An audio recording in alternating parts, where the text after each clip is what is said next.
की अमृतमयी कथा भगवान गोविंद के शब्द विग्रह स्वरूप श्रीमद् भागवत कथा।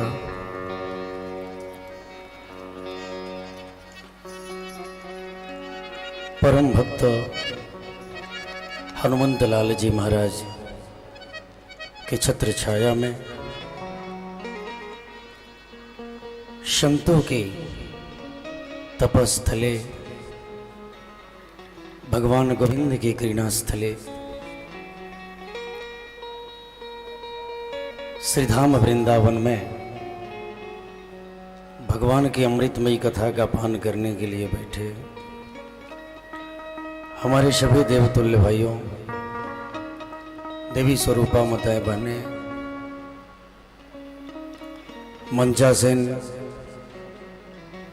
हमारे परम आदरणीय इस ज्ञान यज्ञ के यज्ञाचार्य श्री नीरज मिश्रा जी, उपाचार्य आचार्य धीरज मिश्रा जी, श्री हरिमंगल मिश्रा जी, ध्रुमन जी, रविकांत जी एवं मंचासीन हमारे युग गायक शत्रुघ्न जी, गोविंद पांडे जी, युग वादक एवं साधक हमारे बड़े भाई कैलाश जी, मिथिलेश कुमार रवि जी, राम नारायण जी, हमारे छोटे भाई सुमित, इस श्रीमद् भागवत कथा ज्ञान यज्ञ के करता धरता, ऐसे करता धरता तो हमारे प्रभु गोविंद हैं, लेकिन उनको निमित्त बना करके भेजा है उन्होंने और नाम भी उनका वही है। इस कमेटी के अध्यक्ष परम आदरणीय श्री कृष्ण बिहारी सिंह जी एवं इस ज्ञान यज्ञ के हमारे कार्यकर्ता अरुण श्रीवास्तव जी, शिवनारायण जायसवाल जी, रवि रंजन प्रभु एवं बाहर से आए सभी सम्मानित श्रोतागण, हमारे मुख्य यजमान, इस आश्रम के संचालक महोदय, कहते हैं कई जन्मों का संचित कर्म होता है, तो हम सबको भगवान की कथाओं में जाने का अवसर प्राप्त होता है। अच्छा, कल कुछ लोगों की शिकायतें थी कि बहुत गूंज रहा है, अभी ऐसा तो नहीं है? अभी ठीक है कि नहीं है? आवाज़ स्पष्ट जा रही है? बोलो राधे राधे।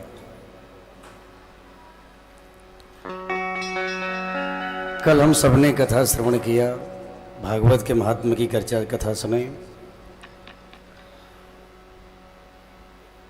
परम संत सुखदेव भगवान का चरित्र सुना। भागवत के प्रथम श्रोता महाराज परीक्षित की कथा भी हमने श्रवण किया। ठाकुर जी की कथा में आनंद तो आता है और ठाकुर जी अपनी कथा स्वयं कहते हैं। हम सब कथा नहीं कहते, हम तो एक निमित्त मात्र हैं, बैठ गए, बोलते ठाकुर जी हैं।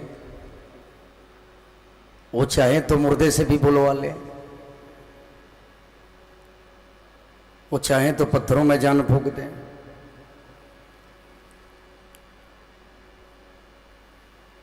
उनकी कृपा पड़ जाए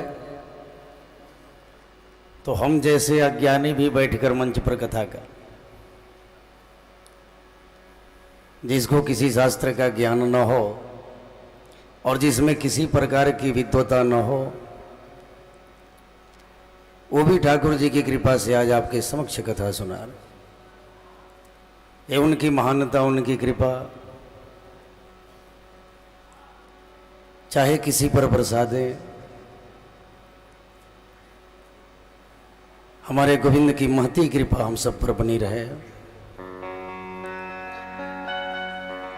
आइए शुकदेव भगवान महाराज परीक्षित को हरिद्वार में आनंद तट पर बैठकर कथा श्रवण करा, तो हम लोग भी वहीं पहुंच जाते है कि नहीं। जहाँ कथा होती है वहीं पहुंच जा। और शुकदेव भगवान आनंद तट पर कथा बैठकर सुना रहे, तो हम सब भी आनंद तट पर पहुँचे। कैसे पहुँचे? शरीर के साथ नहीं, बिल्कुल मन को, भावों को समझाकर वहीं लेकर चले जाएं हरिद्वार में। और कथा का स्थान भी बड़ा पावन चलो। श्रीधाम वृंदावन तो भगवान का घर है, ठाकुर जी का मेरे, परंतु हरिद्वार भी बहुत बड़ा पावन तीर्थ है। तो वहाँ शुकदेव भगवान कथा श्रवण करा रहे हैं। अब शुकदेव भगवान कहते हैं, राजन, हम सबको भगवान से किसी न किसी रूप में जुड़े रहना चाहिए। भगवान ने हमें ये शरीर दिया है, मनुष्य तन दिया है, तो उसका सदुपयोग भी करना चाहिए। बड़ी सुंदर एक भजन गाया करते थे एक संत कि जन्म हीरा तुझे जो मिला है, जन्म हीरा तुझे जो मिला है, वो गवाने के काबिल नहीं है।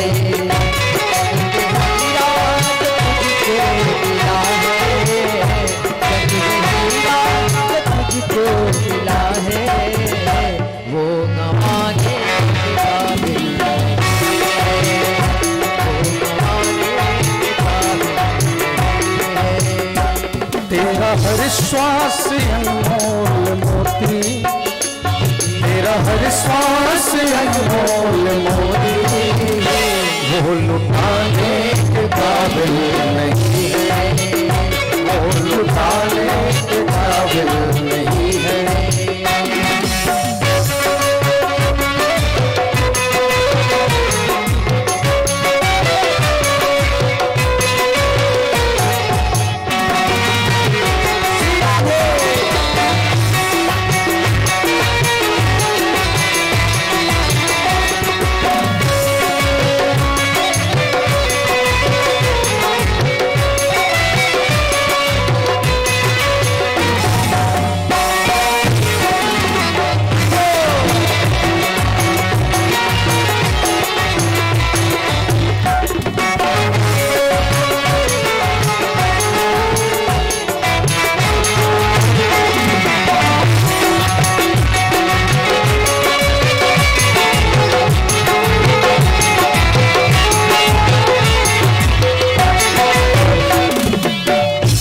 कल्पना करें, हम सब कमाते हैं और संत तुलना करते हैं, जैसा मनुष्य का जीवन है वैसा ही पशु का जीवन। थोड़ा सा साउंड करो। जैसे मनुष्य जीता वैसे पशु भी जीता। मनुष्य बचपन में समय उसका खेल में बीतता है, पशुओं का भी। जवानी आती है, नौकरी करने लगता है, कमाने लगता है। बुढ़ापा आती है, मृत्यु को प्राप्त होता है। पशु का भी वही हाल है। एक पशु भी बचपन में क्रीड़ा करता है, बड़ा होता है, वो भी अपने पत्नी अपने बच्चों को खिलाता है, कहीं से न कहीं चला गया। वो भी वृद्ध होता है, मर जाता है। तो संत ने कहा, जो काम मनुष्य करता है वो पशु भी करता है। तो इसे नर, इसे पशु कहा जाए, उसे नर पशु कहा जाए तो कोई अतिशोक्ति नहीं होगी। दोनों में अंतर क्या है महाराज? तो बोले देखो, एक तरफ तो आदमी मरे तो उसका कोई भी चीज काम में ना आए, जला करके राख कर देते, कुछ काम में आता है क्या? लेकिन जानवर मरते हैं तो उनकी हड्डियां भी काम में आ जाती हैं। तो बोले मनुष्य को और पशु को एक ही चीज अलग करती है क्या? और मनुष्य बुद्धिमान। भले ही शेर मनुष्य से ज्यादा बलवान होता है, भले ही हाथी मनुष्य से ज्यादा बलवान होता है महाराज, परंतु ये अपने बुद्धि के बल पर वैसे बड़े बड़े जानवरों को भी सर्कस में नचाता है। इसमें विशेष बल मिला हुआ, बुद्धि का बल। इसलिए ईश्वर ने कहा मनुष्य मेरा श्रेष्ठ राजकुमार है। राजकुमार की हालत कैसी होगी? तो संत क्या कहते हैं? पशु जो सेवा करके कमाते, हाथ मरने के भी काम आते।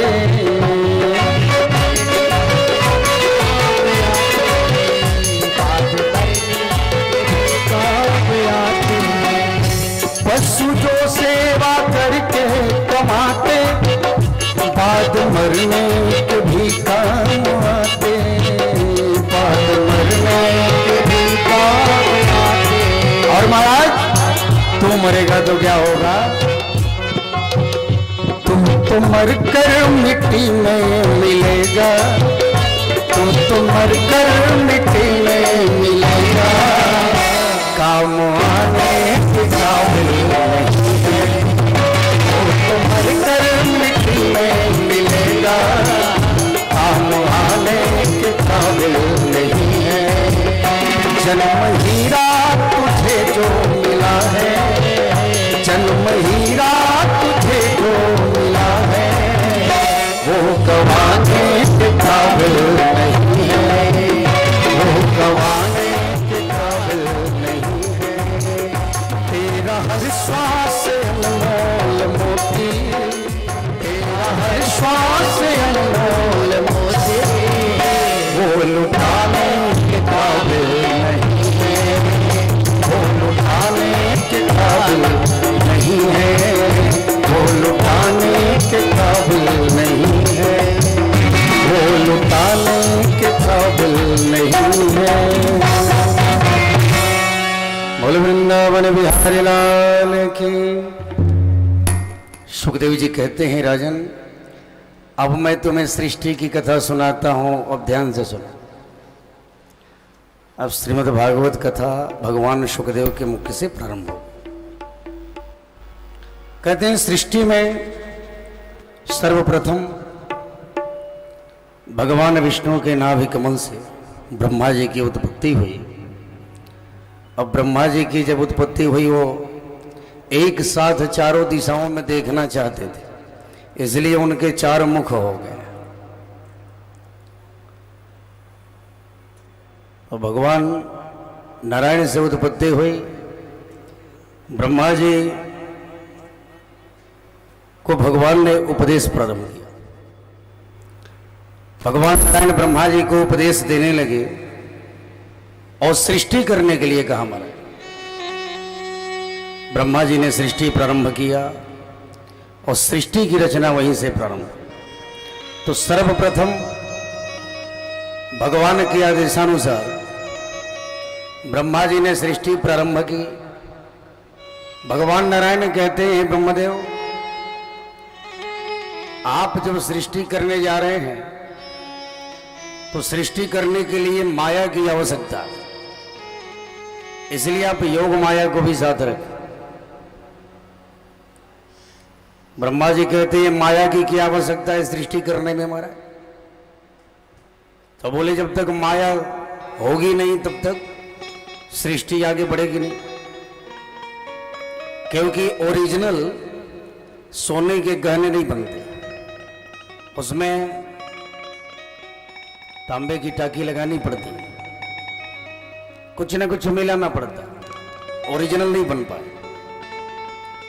इसलिए सृष्टि की रचना बिन माया के संभव नहीं है, क्योंकि यदि माया का बंधन न पड़े तो फिर सब के सब संत हो जाएंगे, ब्रह्मचारी हो जाएंगे, तो फिर ये सृष्टि बढ़ेगी कैसे महाराज। इसलिए माया की आवश्यकता है। और ब्रह्मा जी ने भगवान नारायण के आदेशानुसार सर्वप्रथम 4 ऋषि कुमारों को प्रकट किया, सनक, सनंदन, सनातन और सनत कुमार। ब्रह्मा जी ने इन चारों को आदेश दिया तुम सृष्टि करो, विवाह करो। चारों ऋषि कुमारों ने हाथ जोड़ दिया, महाराज हम सब तो भगवान नारायण का ध्यान करने के लिए, उनका भजन करने के लिए आए, तो इस शरीर को व्यर्थ में क्यों गंवा दें। हमसे सृष्टि वृष्टि नहीं हो। ब्रह्मा जी क्रोधित हो गए, नहीं करोगे तो फिर श्राप के भागी बनो। चारों कुमारों ने सोचा इनका कोई ठौर ठिकाना नहीं, कहीं श्राप न दे दे। और चारों कुमारों ने कहा ठीक है महाराज, हम सृष्टि करने के लिए विवाह की आवश्यकता है।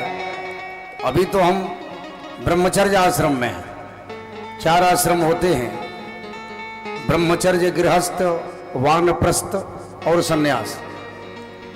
और 1 से 25 वर्ष तक की आयु जो है कलयुग के अनुसार, अब उस समय आयु आप 1-1 जीरो बढ़ाते चले जाइए हर युग में। उस समय आयु ज्यादा होती थी तो उसका 4 भाग कर लीजिए। कलयुग में 100 वर्ष की आयु, उसका 4 भाग करें तो 1 से 25 वर्ष की आयु जो होती है वो ब्रह्मचर्य आश्रम की होती है। और 50 वर्ष तक की उसके बाद जो आयु होती है वो गृहस्थ आश्रम की होती है। और उसके बाद में 75 वर्ष तक की आयु वानप्रस्थ की होती है, यानी हम घर में तो रहें परंतु समाज का काम करें। वानप्रस्थ मतलब कि हमने 50 वर्ष तक तो अपने परिवार के लिए किया, तो अब कुछ ऐसे कार्य करें जिससे समाज में हमारे पूर्वजों की भी ख्याति हो, हमारी भी ख्याति हो और आत्मा भी संतुष्ट हो। कुछ समाज का काम करें, यानी क्या करें महाराज, तो कुछ वृक्षारोपण करवाएं, गरीब बच्चों के लिए कुछ शिक्षा की व्यवस्था करें, या कुछ साफ सफाई करवाएं, या सामाजिक कार्य बहुत सारे हैं। तो ये वानप्रस्थ है। वानप्रस्थ मतलब समाज का कार्य करे, तो समाज का काम करना भी भगवान का ही कार्य। और 75 के बाद है सन्यास, यानी अब घर को छोड़ दीजिए। अब घर छोड़ करके कहीं तीर्थ में निवास करें, कहीं मंदिर में निवास करें, क्योंकि 75 के बाद फिर शरीर काम नहीं करता ज़्यादा, तो फिर आप समाज का काम भी नहीं कर पाएंगे।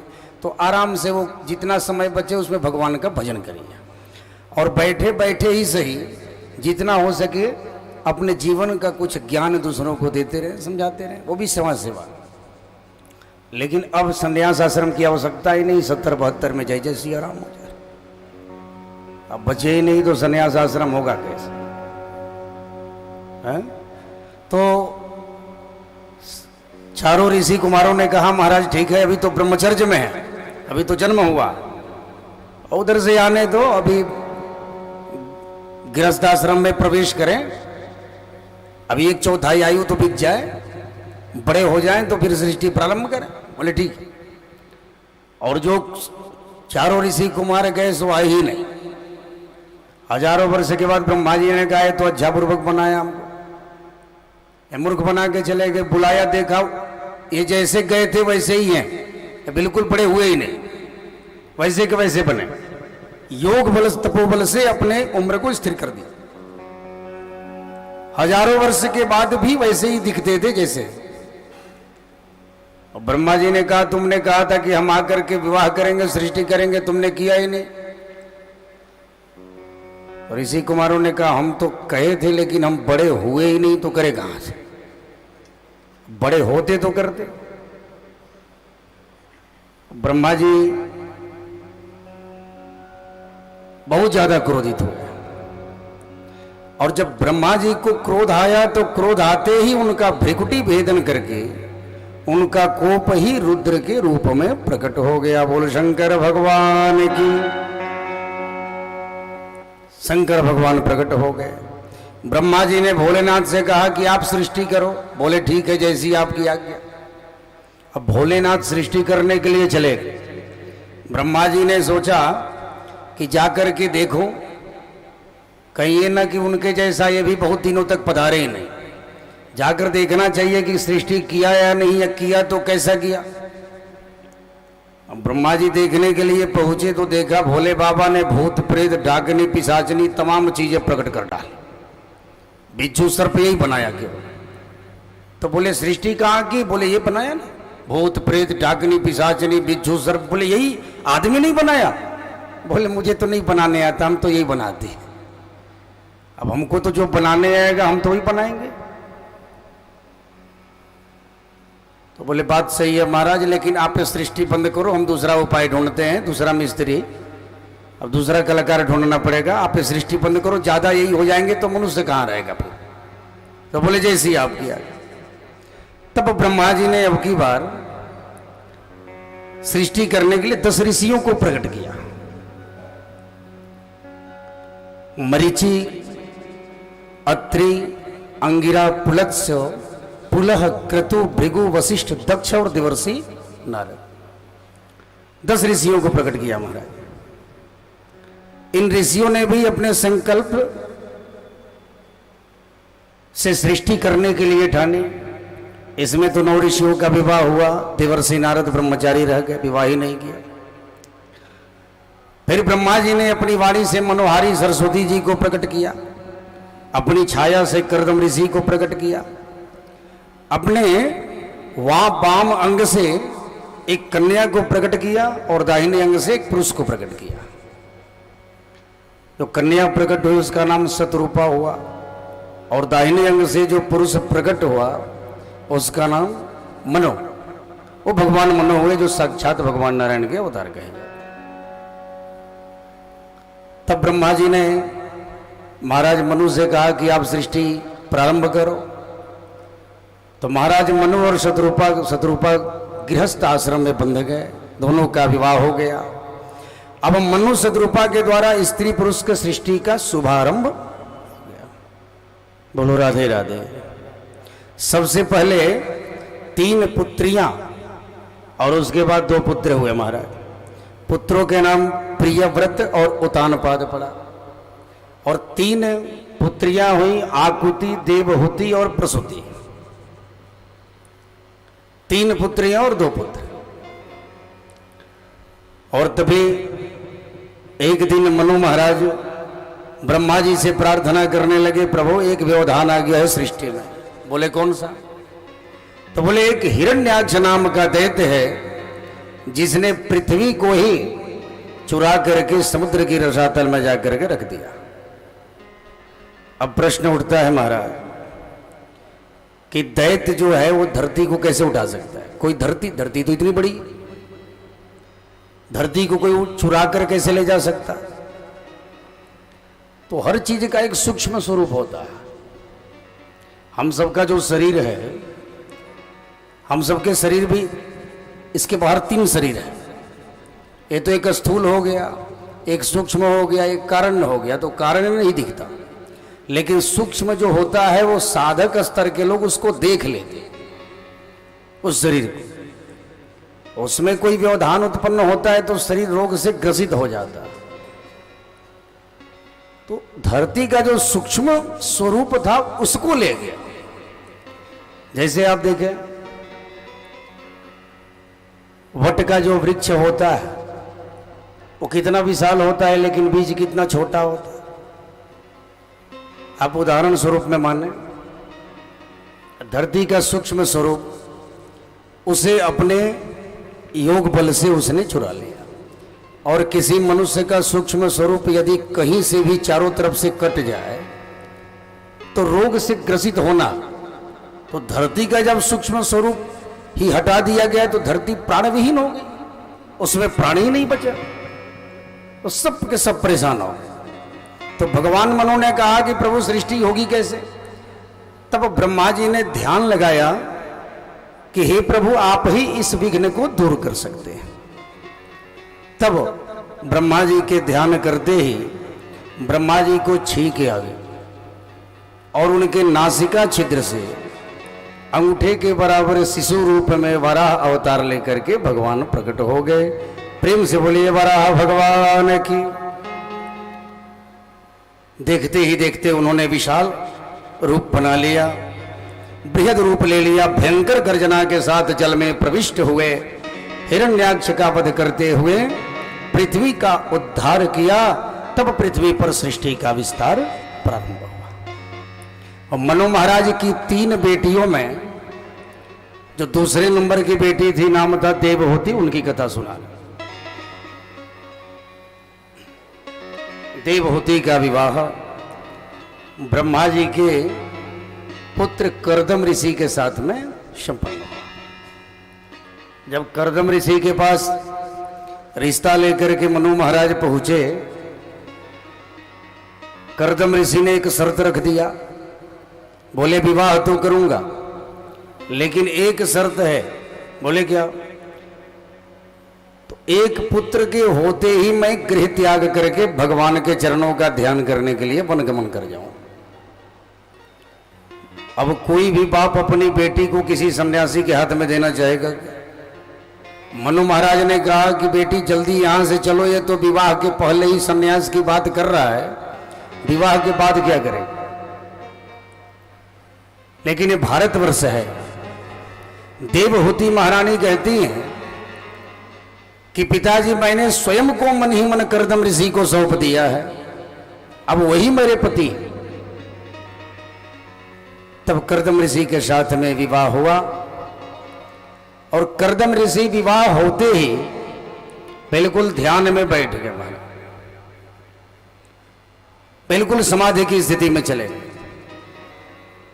सेवा समर्पण वही होता है जिसमें किसी प्रकार की स्वार्थ भावना न हो। अगर पत्नी पति की सेवा स्वार्थ में रह करके करे कि हमें कुछ प्राप्त होगा, तो फिर वो सेवा सेवा नहीं कहलाएगी। यानी समर्पण ऐसा हो जिसमें किसी प्रकार की कामना और किसी प्रकार का स्वार्थ ना हो। विवाह होते ही कर्दम ऋषि समाधि की स्थिति में चले गए। देवहूति मैया ने बिल्कुल कोई भी प्रश्न नहीं किया, उनके ध्यान में जाते ही उनकी सेवा में जुट गई। आसपास प्रतिदिन साफ सफाई करती, उनकी सेवा करती रहती, उनका ध्यान कर रखती कि कहीं उनका ध्यान न भंग हो जाए। ऐसा करते करते कई वर्षों के बाद, और कई वर्ष नहीं माना, कई हजार वर्षों के बाद में कर्दम ऋषि का ध्यान टूटा। और जब ध्यान टूटा और समाधि खुली तो देवहूति पर दृष्टि पड़ी, जो कर्दम ऋषि की पत्नी। और जैसे ही देवहूति पर दृष्टि पड़ी महाराज, अब इतने हजार वर्ष हो गए तो कोई अपनी पत्नी को पहचानेगा थोड़े ना। अब इतने दिन से ध्यान में बैठे थे, जैसे ही नजर पड़ी देवहूति पर, उन्होंने हाथ जोड़कर कहा, देवी आप कौन हो और यहां क्या कर रही? देवहूति मैया कहती हैं, हे भगवान, आप हमको ही भूल गए, हमसे आपका विवाह हुआ। अरे स्वामी, मैं आपकी धर्म पत्नी हूं और महाराज मनु की पुत्री हूं। कर्दम ऋषि ने कहा, ओहो याद आ गया, मैं प्रसन्न हुआ तुमसे। तुम इतने वर्षों तक हमारी सेवा करती रही बिना कामना के, और हमने तो तुम्हें बिल्कुल सुख ही नहीं दिया। तो देवी, हम तुम्हारी सेवा से बड़े प्रसन्न हैं, आज तुम जो चाहो हम हमसे मांग सकते हो। तुष्टो हमत्य तव मान विमानदाय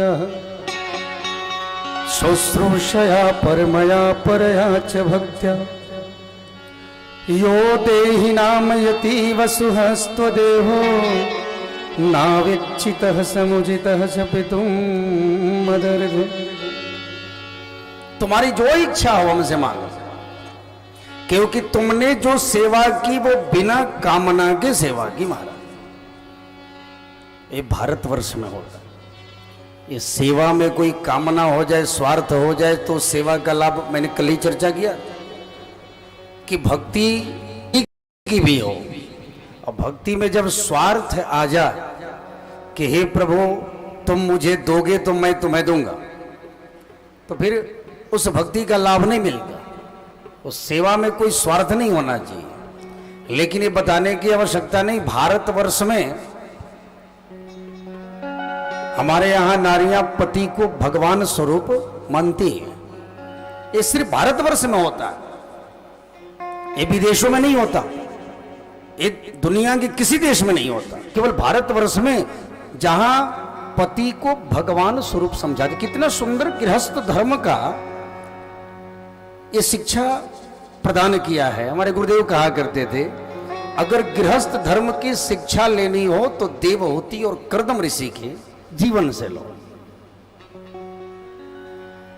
उनसे शिक्षा ग्रहण करनी चाहिए। तो हमारे यहां नारियां पति को भगवान स्वरूप मानती हैं। और भगवान तो आप जोड़ो, हमारे यहां आदर होता है कि नारियां अपने पति का नाम तक नहीं लेती। नाम लेने के लिए कहो तो भी नहीं लेती। नाम लेती हैं क्या? अब कैसे आप पूछो, नहीं लेती पति का नाम। मतलब उनकी मान्यता है कि पति की उम्र कम हो जाती है। अब ऐसा होता है कि नहीं, ये तो शास्त्रोक्त नहीं है, परंतु ये मन में उनका भाव है। तो एक जगह कथा चल रही थी, तो एक बहन जी आ गई बेचारे, उन्होंने कहा महाराज पूजा है कल, तो मेरे पति के नाम से संकल्प लेकर के पूजा करवा देते। हमारे आचार्य जी बैठे थे वहां, बोले अच्छा आपके पति का नाम क्या है बता दो। अब बेचारी नाम ले ही नहीं रही। अब नाम ले तो कैसे ले, धर्म संकट में पड़ गए, नाम तो लेती नहीं।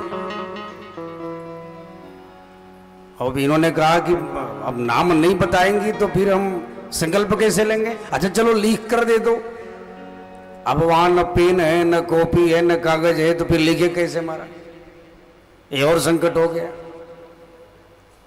और बोले अच्छा ठीक है इशारे से बता दो, कुछ बोलो तो सही। और बोले देखिए हम लोग तो नाम नहीं लेते, लेकिन वो क्या एक देवता है उनका, वो बड़ा बड़ा सा सूढ़ नहीं है उनका, हाथी वाला। ये बोले अच्छा वो गणेश है जी, गणेश उसे पाठक लगा दीजिए। अच्छा महाराज ये नाम। अब ये तो ये हो गया। अभी हम लोग यात्रा में आ रहे थे, आप लोग भी भजन गाते हुए आ रहे थे ना, उधर से वीडियो आया था। और हम भी यात्रा में आ रहे थे, तो कुछ पढ़ने मिल गई वहाँ, और वृंदावन आ रही थी, भजन बड़ी सुंदर सुंदर भजन गा रही थी।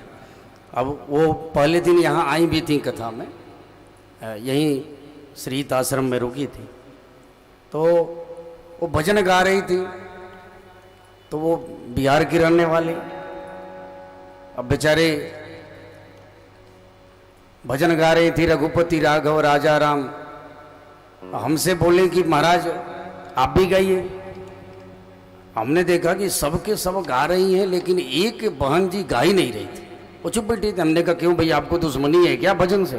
बोले नहीं ऐसा कुछ नहीं है, वो दरअसल उनके नहीं गा रही थी, ये लोग गा रही थी कि रघुपति राघव राजा राम पतित पावन सीताराम। अब वो नहीं गा रही थी इसलिए कि उनके पति का नाम तपावन था, और नाम ले तो कैसे लें, बड़ा गड़बड़। नाम लेना भी संकट है, धर्म संकट। अब बड़ी सुंदर उपाय लगाई बेचारी। अब मेरे कहने से मैंने कहा अरे गाओ गाओ, गाना चाहिए, ऐसा कुछ नहीं है पति का नाम लेने से कुछ हो जाता। बोली अच्छा जा चलो ठीक है। कहने से तो गाने लगी महाराज, लेकिन नाम नहीं लिया, मानना पड़ेगा, लेकिन बुद्धि लगा दिया, गाने लगी। अब ये लोग गा रही थी रघुपति राघव राजा राम पतित पावन सीताराम, तो वो गाने लगी रघुपति राघव राजा राम बबुआ के पापा सीताराम। ने कहा अच्छा है ये अपनी अपनी चालाकी है, बुद्धि लगाए। माता जी ने वो क्या कह रहे थे, चाय के लिए दूध है, दूध वाली बात घटना याद आ गई। हमको पूर्णिमा दीदी सुनाया करती थी। तो ये शायद बनारस की ही घटना होगी। ये जो है एक माता जी बेचारे अपने बहू से बोलें कि सुनो जा करके जरा चाय बना लो। अब बेचारी डर करके बोली, वो सासू मैया दूध कहाँ है? अब जोर से डांटी, चुप रहो। बोले क्या हुआ? और उनका नाम घर में कोई नहीं लेता, ले नाम मत लेना आज के बाद। क्या हुआ महाराज? दरअसल ससुर जी का नाम दूधनाथ था। बोले उनका नाम घर में कोई नहीं लेता, आज के बाद ली तो हमसे बुरा कोई नहीं। अब बेचारी का हालत खराब हो गया, गई 2 घंटे तक नहीं लौटी। अब 2 घंटे तक जब नहीं लौटी तो फिर बड़े फेरे में फंस गए। अब सासू मैया गुस्से में पैर पटकती हुई पहुंच गई, क्यों नहीं आई अभी तक? क्या हुआ? अब तो डर के मारे उसकी हालत खराब, कहीं अब ससुर जी का नाम कैसे ले मारा। अब बोली सासू मैया वो दरअसल हुआ है कि, बोले क्या हुआ? अब डर भी रही है, बोल भी रही है। बोले नहीं वो गए फ्रिज में रखा था ना। बोले क्या? तो बोले वो चाय बनाने के लिए गए तो फ्रिज में रखा था, तो देखा कि वो ससुर जी जो थे ना वो फट गए थे। अब बेचारी कहे तो कैसे? तो ऐसा नाम लेना चाहिए, नाम लेने से कुछ नहीं होता। तो अब नाम न ले, अब अनादर करे पति का, तो इसमें भी दिक्कत। नाम ले, नाम लेने से कुछ नहीं होता, लेकिन आदर करना चाहिए। सेवा वैसी जैसा देवहूति महारानी करती। तो कहते हैं करदम महाराज कि सुनो, तुमने हमारी बड़ी सेवा की तन्मय ढंग से, इसलिए हम तुम पर बड़े प्रसन्न हैं। तुमको जो इच्छा तुम मांग लो।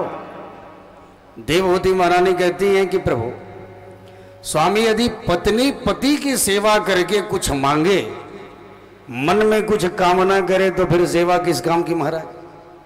उस सेवा का कोई अर्थ ही नहीं है। सेवा करने के बाद मन में कोई कामना नहीं होनी चाहिए। तो नहीं तुम कुछ मांग लो, मैं चाहता हूं कुछ मांग। बोली ठीक है, मांगना कुछ नहीं, बस आप अपना गृहस्थ धर्म का पालन करो, क्योंकि हमारा विवाह भी हुआ है, बस इतना ही चाहता। बोले चलो ठीक। करदम ऋषि ने अपने तपोबल से एक बड़ा ही सुंदर विमान प्रकट कर लिया, जिसका नाम पड़ा कामक विमान। कामक विमान क्यों कहते हैं महाराज? जिसमें बैठकर मन की सारी कामनाएं पूरी हो जाए, बैठने मात्र से, उसका नाम कामक विमान। वो कामक विमान में बैठ गए दोनों, समस्त ब्रह्मांड का 14 भुवन, तीनों लोगों का भ्रमण कर लिया। भ्रमण करने के बाद लौटे। उसके बाद में करदम ऋषि की 9 पुत्रियां हुई। कालांतर में 9 बेटियों को जन्म दिया। 9 कन्याएं देवहूति के गर्भ से उत्पन्न हुई। तो अब करदम जी महाराज सोचने लगे कि हम सोच रहे थे कि एक संतान होगी तो हम घर छोड़ के चले जाएंगे, यहां तो 9 होगी। अब हमें गृह त्याग कर देना चाहिए। और जैसे ही जाने के लिए मन में विचार करने लगे महाराज, देवहूति महारानी ने पैर पकड़ लिया। स्वामी आप कहां जा रहे हैं? बोले देखो हमारी प्रतिज्ञा थी, हमने वचन दिया, एक पुत्र होते ही मैं गृह त्याग करके चला जाऊंगा, यहां तो 9 हो गई। देवहूति मैया ने कहा आपके वचन को मैं याद दिला देती हूं, बिल्कुल चले जाइएगा, लेकिन आपने पुत्र होने की बात कही थी, पुत्री नहीं। आप ही बताइए कि 9 पुत्रियां विवाह के बाद अपने अपने घर चली जाएंगी, आप भी चले जाएंगे, तो मेरी जीवन कैसी कटेगी? इसलिए हे स्वामी एक पुत्र तो चाहिए जिसके सहारे इस मां का जीवन कट जाए। बोले चलो अच्छा। तब करदम ऋषि ने कहा मैं याद आ गया, एक बार भगवान नारायण की जब मैं तपस्या कर रहा था, तब उन्होंने वरदान स्वरूप कहा था कि मैं तुम्हारे घर पुत्र रूप में प्रकट होऊंगा। मेरे पुत्र के रूप में प्रकट होने के लिए भगवान नारायण ने कहा है, इसलिए आज मैं उन्हीं की प्रार्थना करता हूं। चलो खूब याद दिला। और महाराज देवहूति मैया पुनः गर्भवती हुई और अब की बार साक्षात प्रभु इनके गर्भ में पधारे। और कालांतर में प्रभु का प्रकट हुआ कपिल नाम से। बोल कपिल भगवान की। भगवान संत कपिल के रूप में प्रकट भय जानकर ब्रह्मा जी स्वयं अपने 9 पुत्रों को लेकर के भगवान कपिल के दर्शन करने के लिए चले आए।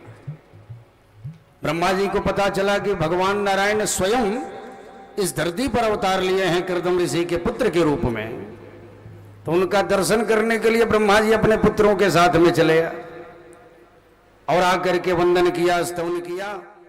और जब चलने लगे तब कर्दम जी ने ब्रह्मा जी से प्रार्थना करी, महाराज एक प्रार्थना है, आप खूब आए और साथ में पुत्रों को भी ले आए। अब अपनी कन्याओं के लिए वर ढूंढने का मेरे पास समय नहीं है। वो घर बैठे वर मिल जाए तो फिर कहना क्या। आप अपने 9 पुत्रों के साथ आए हैं और मेरी 9 पुत्रियां हैं, तो क्यों न विवाह कर दिया जाए। बोले चलो ठीक। तो सबसे बड़ी बेटी थी कला, जिसका विवाह मरीचि के साथ हुआ। उसके बाद अनुसुईया थी, उनका अत्रि के साथ हुआ। अरुंधति का वशिष्ठ के साथ हुआ। ख्याति का भृगु के साथ हुआ। हरविभु का पुलत्स ऋषि के साथ में हुआ। क्रिया का क्रतु के साथ हुआ। शांति का अथर्वण के साथ में हुआ। श्रद्धा का अंगिरा ऋषि के साथ हुआ और गति का पुलह ऋषि के साथ में विवाह हुआ। इस प्रकार से ब्रह्मा जी के 9 पुत्रों के साथ कर्दम ऋषि ने अपने 9 कन्याओं का विवाह कर दिया और विवाह के बाद उस गृह का त्याग करके अपनी जिम्मेवारी को पूर्ण समझकर कर्दम जी अपने कार्य के लिए चल पड़े। बोले गोविंद भगवान के। देवहूति ने नहीं रोका महाराज, और कर्दम जी तपस्या करने चले गए। और पूरे आश्रम में अब मात्र 2 सदस्य रह गए। कौन कौन? एक देवहूति मैया और दूसरे कपिल भगवान। कपिल भगवान को दिखाकर कर्दम ऋषि ने जाते समय अपनी पत्नी से कहा था, सुनो मैं नहीं हूं तो जो भी ज्ञान लेना है इससे लेना, इसे पुत्र ही मत मानना। ये साक्षात नारायण का अवतार बन के हमारे घर आए। ये भगवान नारायण, तो जो भी पूछना होगा और पुत्र मानकर ऐसी भूल मत करना, भगवान का अपमान मत करना। चले गए। कपिल भगवान एक दिन ध्यानस्थ बैठे थे। देवहूति मैया पहुंचती हैं। बड़े ध्यान से सुनिएगा, बड़ी सुंदर संवाद। कपिल देवहूति संवाद 8 अध्यायों में श्रीमद् भागवत में ये दिया गया है। और सुखदेव भगवान कहते हैं जो कपिल देवहूति के संवाद को सुनता है उसके जीवन के समस्त पापों का क्षय हो जाता है और वैकुंठ का अधिकारी हो जाता है। ध्यानपूर्वक, बड़ी ज्ञान की बात है। देवहूति मैया कपिल भगवान जो ध्यान में बैठे हैं आकर हाथ जोड़कर बैठ जाते हैं, प्रार्थना करती हैं कि हे प्रभु, आज मैं आपको पुत्र के रूप में यहां हाथ जोड़ने नहीं आया, आपके पास मैं मां के रूप में नहीं आई, आपको पुत्र मानकर नहीं आई, बल्कि आज मैं स्वयं भगवान नारायण के पास आई हूं अपने कुछ प्रश्नों का समाधान पाने के लिए। प्रभु आप मेरे प्रश्नों का उत्तर दें। एक मां अपने पुत्र को भगवत कृपा मानकर, और ये कौन कर सकता है महाराज? तो ब्रह्मज्ञानी कर्दम ऋषि की धर्मपत्नी ही कर सकती। तो देवहूति महारानी ने प्रश्न किया। देवहूति कहती है महाराज एक प्रश्न है मेरा, ध्यान से सुनो, सबका प्रश्न है, केवल उन्हीं का नहीं, सबका। निर्विणा नितरा भूमन शरीन्द्रिय दर्शन ये न संभाव्य मानेन प्रपन्नांदं तमः प्रभु। हे प्रभु एक प्रश्न है। बोले क्या है? तो कहते हैं कि प्रभु मैंने अपने इंद्रियों को इतना सुख दिया जितना सुख संसार की किसी स्त्री ने नहीं भोगा होगा। जितना सुख मैंने जीवन में भोगा है उतना सुख संसार की किसी स्त्री ने नहीं भोगा होगा महाराज। मैं सम्राट मनु महाराज की पुत्री, महलों में विचरने वाली, बिल्कुल फूलों पर ही चलती थी, बचपन में भी कोई कष्ट नहीं हुआ। और स्वयं ब्रह्मा जी के पुत्र कर्दम ऋषि के साथ, ब्रह्मज्ञानी कर्दम ऋषि के साथ विवाह हुआ और विवाह के पश्चात कामक विमान में बैठकर मैंने तीनों लोकों 14 भुवनों समस्त ब्रह्मांड का भ्रमण किया। तो जितना सुख मैंने भोगा उतना सुख संसार की किसी स्त्री ने नहीं भोगा। तो प्रभु फिर भी एक प्रश्न मन में आती है, इतना सुख भोगने के बाद भी मेरी इंद्रियां तृप्त क्यों नहीं हुई? मुझे संतुष्टि क्यों नहीं मिली? अच्छा, अब कितना भी सुख भोग ले इंद्रियां कभी तृप्त होती है क्या? एक बार भोजन कर ले आदमी तो क्या हमेशा के लिए पेट भर जाता है क्या? नेत्र जिस चीज को देखता है बार बार उसे देखना चाहता है। यानी कभी सुख की तृप्ति नहीं होती, इंद्रियां कभी तृप्त नहीं हुई, इंद्रियों को कोई जीत नहीं सका। और इंद्रियों को जो जीत लेता है महाराज, अष्ट सिद्धि नवनिधि के दाता हमारे बजरंगबली। तो बोली समस्त सुखों को भोगा फिर भी इंद्रियां तृप्त नहीं हुई, प्रभु इसका कारण क्या है? बड़ी सुंदर उत्तर। कपिल भगवान मुस्कुराते हुए कहते हैं, माता एक बात कहूं, तृप्ति तब तक नहीं मिलती है जब तक हम किसी पूर्ण से न मिल जाए। जब तक हम अपूर्ण से जुड़े रहते हैं तब तक हम भी पूर्ण नहीं होंगे। ये पूर्णमदः पूर्णमिदं पूर्णात् पूर्णमुदच्यते पूर्णस्य पूर्णमादाय पूर्णमेवावशिष्यते। तो बोले पूर्ण कौन है? तो बोले पूर्णमदः पूर्णमिदं, और पूर्ण एक ही है महाराज। कौन? एकमात्र परमात्मा।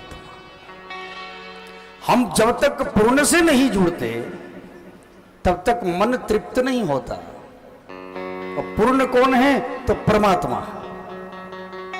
तो उस पूर्ण से जुड़ना चाहिए। एकमात्र प्रभु परिपूर्ण है, बाकी सारा संसार अपूर्ण है। तो जब तक उस परिपूर्ण से आपका संबंध नहीं जुड़ेगा तब तक आपके जीवन में कभी परिपूर्णता नहीं आएगी। तो बेटा ये बताओ, ये परिपूर्ण मिलेगा कहां? कैसे मिलने वाला?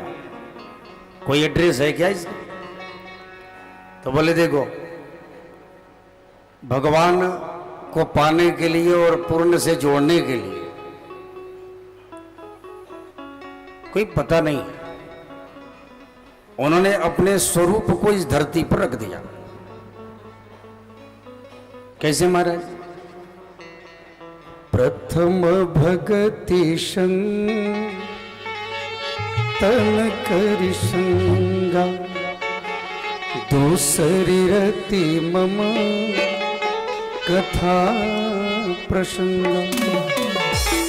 बोले देखो, सबरी मैया कहती हैं कि प्रभु इस युग में आप हमको प्राप्त हो गए, तो अन्य युगों में आप हमें कैसे मिलोगे अपने भक्तों को? तो बोले प्रथम भगति संतन करि संगा।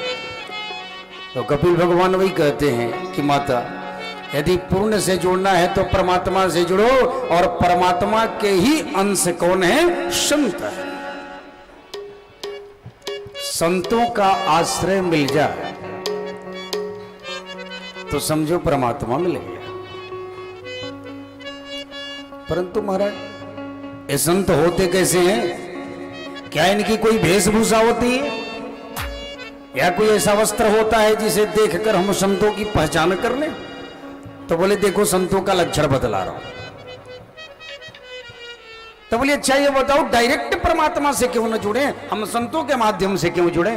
तो बोले देवी ध्यान दो, अगर बिजली का एक ग्रिड होता है जहाँ से कि बिजली उत्पादन होती है, अगर वहाँ से डायरेक्ट कनेक्शन घर में जोड़ दिया जाए तो क्या होगा हमारा? सारे उपकरण जल जाए, कुछ बचेगा क्या? उसी प्रकार से बीच में ट्रांसफार्मर लगा दिया जाता है। क्यों? ताकि कोई भी उपकरण जले नहीं। वो उतनी ही बिजली हमें प्रदान करता है जितनी हमें आवश्यकता है। तो परमात्मा ऊर्जा का भंडार है, ऊर्जा का इतना स्रोत है जो कभी समाप्त होने वाला नहीं परमात्मा के अंदर। तो परमात्मा ऊर्जा का भंडार है, और जब हम डायरेक्ट परमात्मा से जुड़ते हैं तो फिर उसकी ऊर्जा को हम ग्रहण करने की वो क्षमता हम में नहीं है। बहुत बड़े बड़े जो साधक हिमालय के तपस्वी हैं वही ग्रहण कर पाते हैं, साधारण मनुष्य की बात नहीं। इसलिए बीच में ट्रांसफार्मर कौन? संत गुरु। उस संत को बैठा दिया, संतों के रूप में हमें देखो। अब बोले संत कैसे होते हैं महाराज? तो बोले संतों का लक्षण सुनो ध्यान से। अब कभी धोखे में मत पड़ना कि कहीं वेशभूषा से संत बड़ी बड़ी दाढ़ी हो जाए, पीला लाल कपड़ा पहन ले तो संत हो जाए। नहीं महाराज, संत कभी कभी पैंट शर्ट में मिल जाते हैं, तो संत कभी कभी सड़क पर पड़े मिल जाते हैं, तो संत कभी कभी गृहस्थ में भी मिल जाते हैं। संत का लक्षण क्या है ये जानना बस, संत वेशभूषा से नहीं। कपिल भगवान कहते हैं इति तिक्षव कारुणिका सुहृदय सर्वदेहिना अजात शत्रवः शान्ताः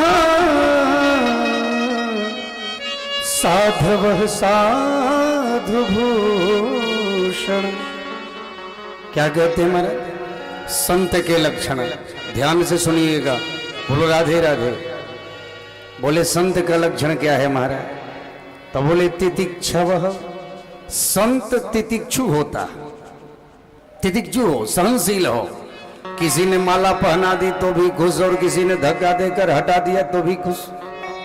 संत आत्म केंद्रित रहे, अपने आत्मस्वरूप परमात्मा को पहचाने। किसी ने नहीं महाराज 100-200 रुपया देकर माला पहनाकर बड़ा इज्जत कर दिया, अरे महाराज बहुत अच्छा आदमी है, खुश हो। तो संत को मान और अपमान से कोई मतलब नहीं होता, मान और अपमान से परे होता है। मान दो तो भी ठीक है, अपमान करो तो भी ठीक है। संत स्वयं में स्वस्थित होता है। अच्छा एक बात बताऊं, हमारे अंदर क्या है महाराज? हमको कोई अगर डांट दे, कोई बोल दे तो हम दुखी हो जाते हैं, नहीं? अब मन में, अब घर आए किसी ने बोल दिया तो घर आकर के क्या सोचते हैं? हाँ उसने ऐसा बोला है हमको। अब 4 से 5 दिन तक न भोजन हो पाएगा, बिल्कुल ध्यान उसी पर, ऐसा उसने बोला है, जब तक बदला न ले लें। ध्यान उस पर, न ढंग से भोजन कर पाएगा व्यक्ति, न स्नान कर पाएगा, पूजा में तो ध्यान ही नहीं लगे, मतलब माता डिस्टर्ब। और कोई अगर तारीफ कर दे, अरे आओ आओ महाराज, बढ़िया सा मिठाई खिला दे, घर पर आदर कर दे, देखो फिर ध्यान उसी में, बड़ा अच्छा आदमी।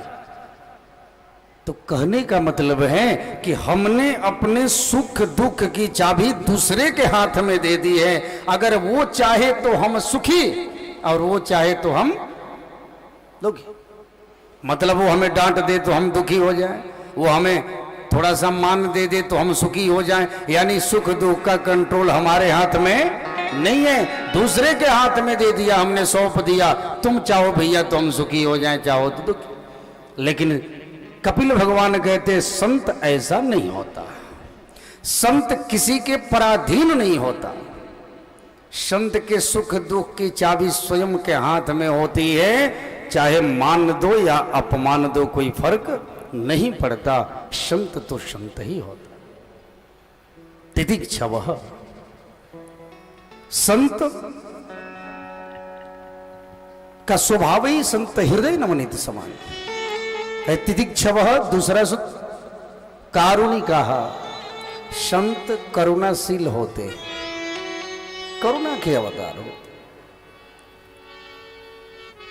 बहेलिए द्वारा एक पक्षी को मारे जाने पर श्राप दे दिया भगवान वाल्मीकि ने।